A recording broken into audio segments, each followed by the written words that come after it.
Livro de Daniel, capítulo 2. E no segundo ano do reinado de Nabucodonosor, teve Nabucodonosor uns sonhos, e o seu espírito se perturbou, e passou-se-lhe o seu sono. E o rei mandou chamar os magos, e os astrólogos, e os encantadores e os caldeus, para que declarassem ao rei qual tinha sido o seu sonho. E eles vieram e se apresentaram diante do rei. E o rei lhes disse: Tive um sonho, e, para saber o sonho, está perturbado o meu espírito. E os caldeus disseram ao rei em siríaco: Ó rei, vive eternamente. Diz o sonho a teus servos, e daremos a interpretação. Respondeu o rei e disse aos caldeus: O que foi me tem escapado? Se me não fizerdes saber o sonho e a sua interpretação, sereis despedaçados, e as vossas casas serão feitas um monturo. Mas se vós me declarardes o sonho e a sua interpretação, recebereis de mim presentes e dádivas e grande honra. Portanto, declarai-me o sonho e a sua interpretação. Responderam segunda vez e disseram: Diga o rei o sonho a seus servos, e daremos a sua interpretação. Respondeu o rei e disse: Percebo muito bem que vós quereis ganhar tempo, porque vedes que o que eu sonhei me tem escapado.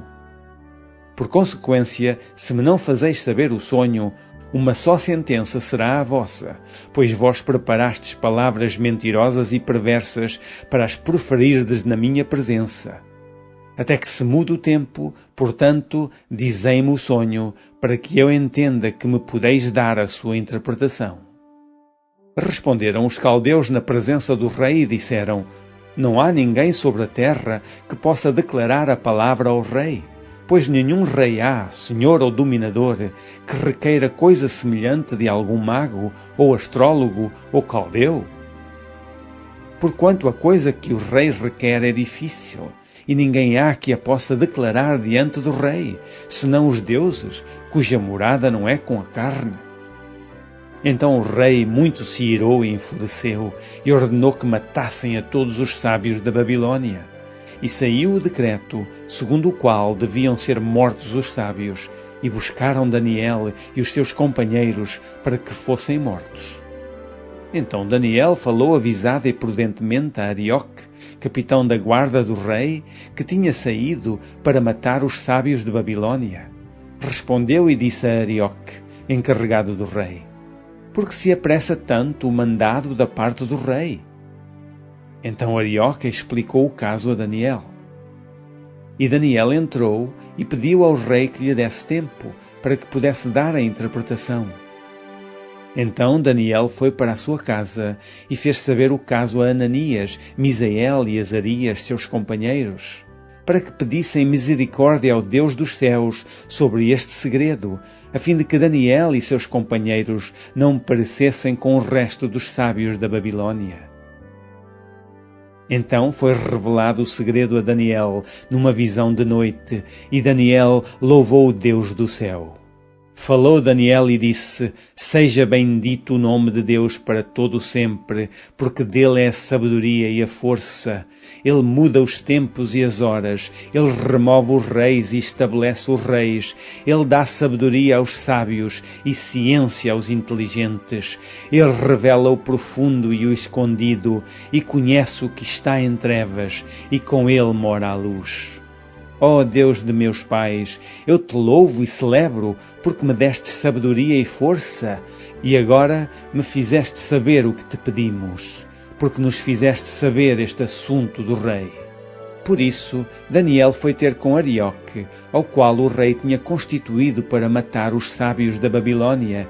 Entrou e disse-lhe assim: Não mates os sábios de Babilônia, introduze-me na presença do rei, e darei ao rei a interpretação.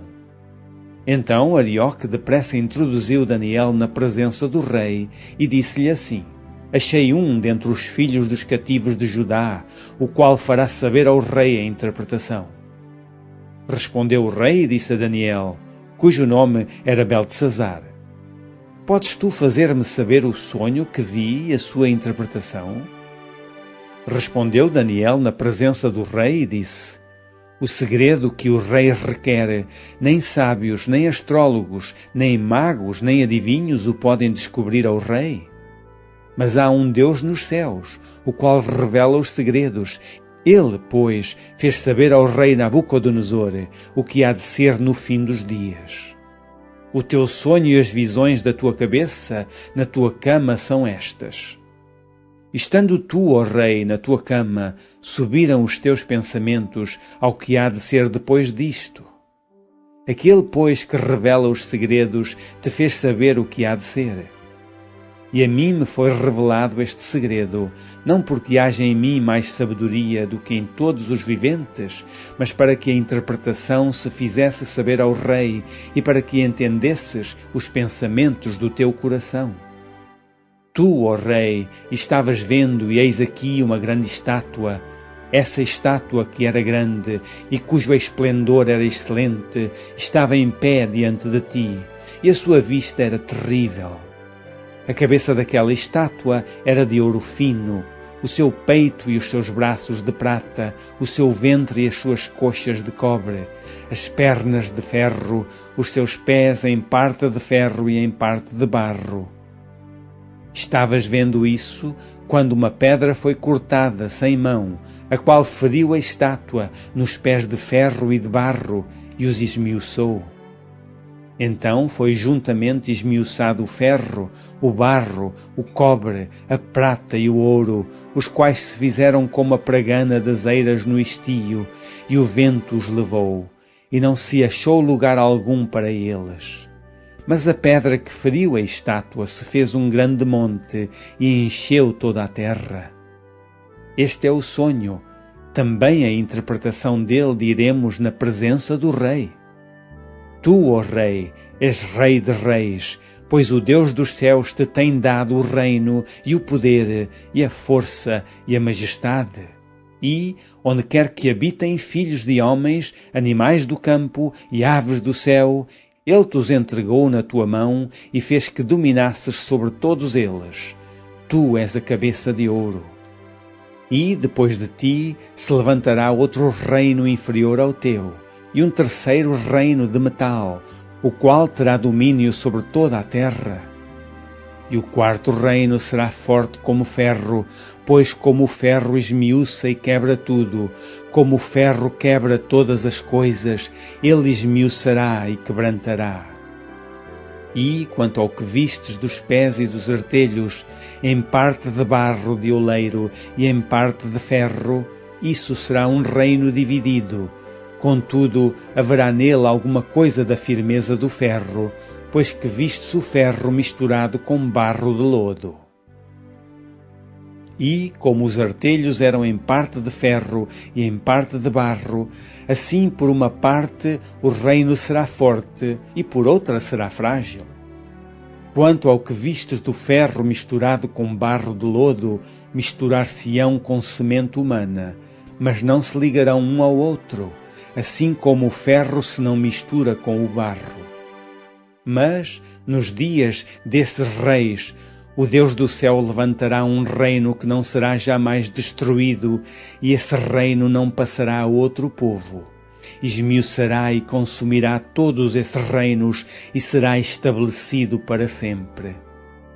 Da maneira como viste que do monte foi cortada uma pedra sem mãos, e ela esmiuçou o ferro, o cobre, o barro, a prata e o ouro, o Deus grande fez saber ao rei o que há de ser depois disso, e certo é o sonho e fiel a sua interpretação.